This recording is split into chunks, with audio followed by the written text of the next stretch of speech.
Assalamualaikum warahmatullahi wabarakatuh. Innalhamdulillah.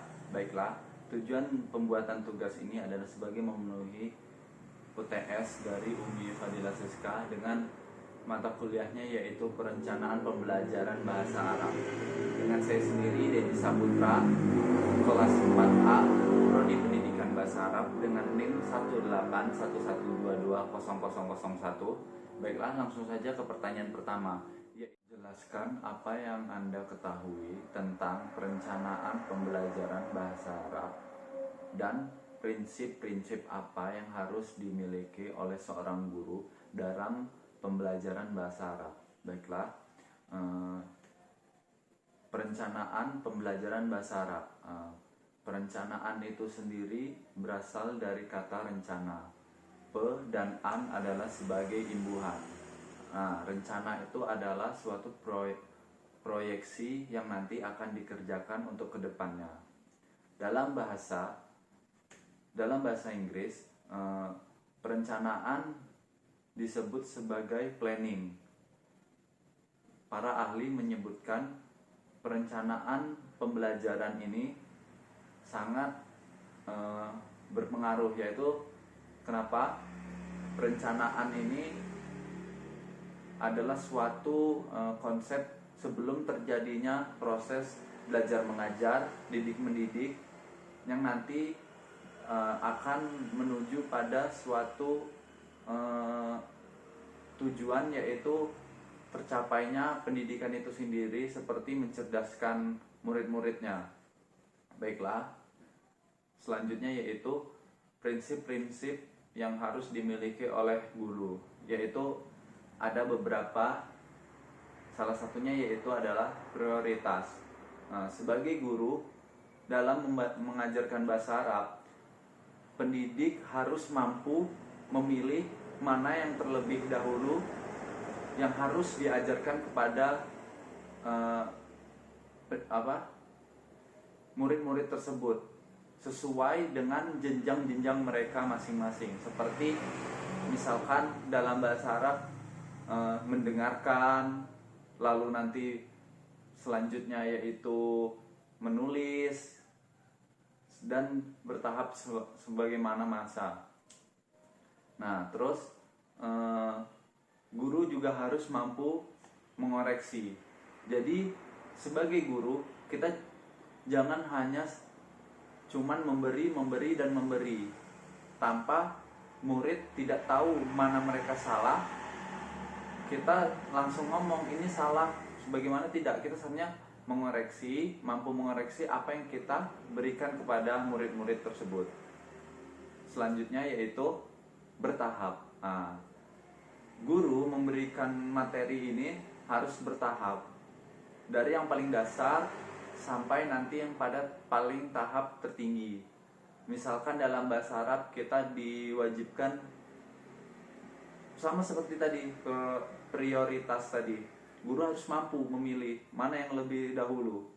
Dalam bahasa Arab misalkan kita harus diuji untuk mendengar dulu, bagaimana kita memberikan murid seperti pendengaran, yaitu kita harus memberikan makhrajnya gimana, panjang pendek, intonasi dan sebagainya macam.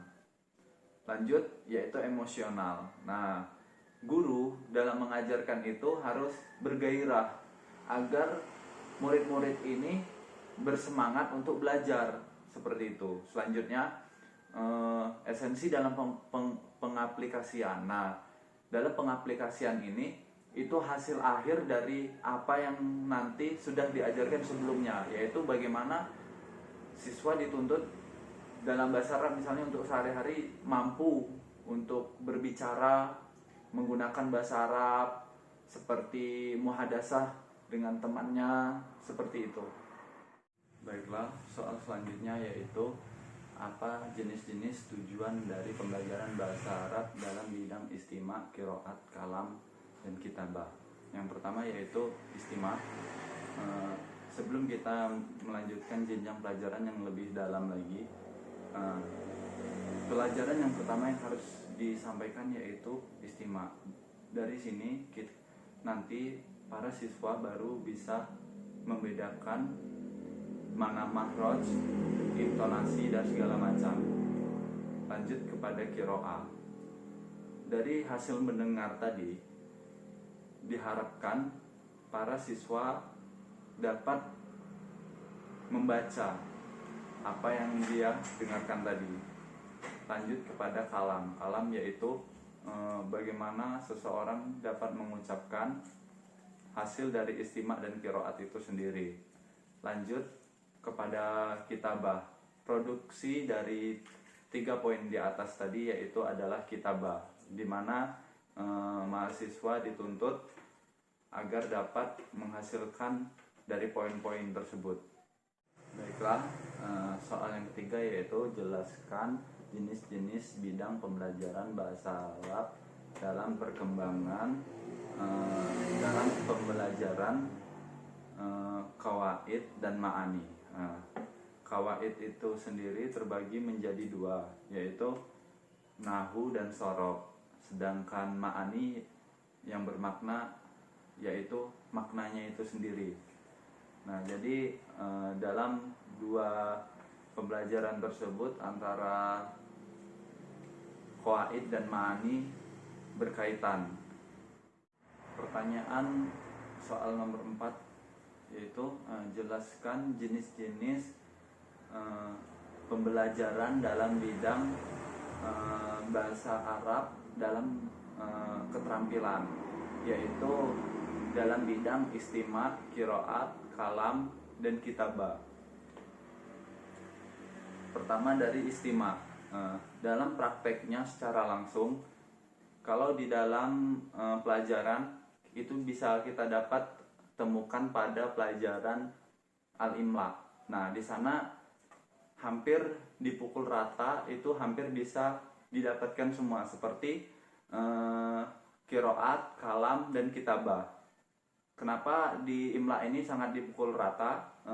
Pertama, siswa belajar untuk mendengarkan panjang pendek dan intonasi serta makhraj huruf. Nah, nanti masuk ke qiraat. Nah, ke qiraat ini itu kita dapatkan pada merangkai kata. Dalam merangkai kata tersebut kita harus bisa membacanya dengan baik dan benar. Lanjut kepada kalam. Kalam ini dapat ditemui kalau dalam pendidikan pesantren, yaitu muhadasah, di mana siswa atau para santri tersebut dituntut untuk berbicara dengan temannya dalam menggunakan bahasa Arab. Selanjutnya kitabah. Ini adalah produksi akhir dari 3 poin di atas tersebut. Kitabah ini bisa dituangkan pada media pembelajaran seperti insya, mutola'ah, yang dimana siswa dituntut untuk merangkai, karena di sana siswa menulis huruf yang didengar dan apa yang dilihat dan apa yang dibaca. Soal yang kelima yaitu bagaimana peran pendidik dan peserta didik untuk mewujudkan kelas yang menggairahkan.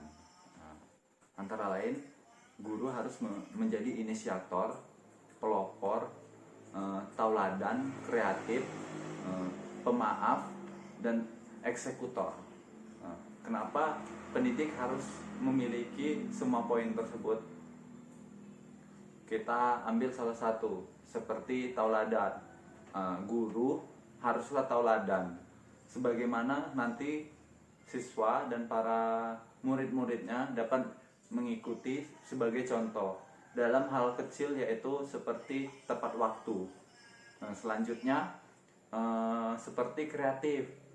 Guru harus menyenangkan dalam setiap menyampaikan pelajarannya itu. Bagaimana dia menyampaikan semenarik mungkin sehingga menarik para minat siswa itu sendiri. Selanjutnya yaitu pemaaf. Guru atau pendidik harus memiliki selalu antusias untuk selalu untuk memaafkan, dimana pasti mahasiswa ini ada di antaranya yang melakukan kesalahan. Tapi sebagai guru harus dapat memaafkan. Lanjut kepada peserta didik. Nah, peserta didik ini kembalilah pencerminannya kepada guru. Bagaimana mengaktifkan kelas yang menggairahkan. Secontoh misal dalam penyampaian materi, guru pandai menyampaikan materi apa yang ada. Bagaimana untuk menarik minat para siswa atau didikannya, yaitu seperti dalam setelah atau sesudah mengajar, memberikan soal dan memberikannya riwah atau hadiah bagi yang mampu menjawab, seperti itu. Baiklah, soal terakhir yaitu merumuskan tujuan pembelajaran bahasa Arab. Tujuan pembelajaran bahasa Arab ini bisa kita simpulkan seperti hasil akhir atau buahnya, seperti itu. Sebagaimana dapat kita bagi beberapa, yaitu seperti berjenjang ini sendiri terbagi lagi pendek, sedang, dan panjang. Pendek ini seperti kita mengajar hari demi hari, sedangkan menengah ini 1 semester, panjang ini dari tingkat SD, MI sampai MTS, MAN, dan sebagainya hingga perguruan tinggi. Selanjutnya bahasa Arab ini dievaluasi bagaimana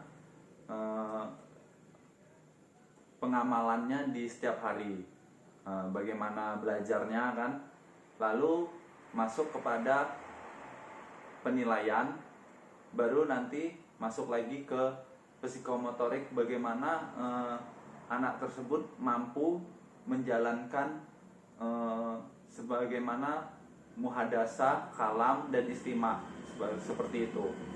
Selanjutnya dapat menjadi alat mendesain bahasa Arab, seperti kita membimbing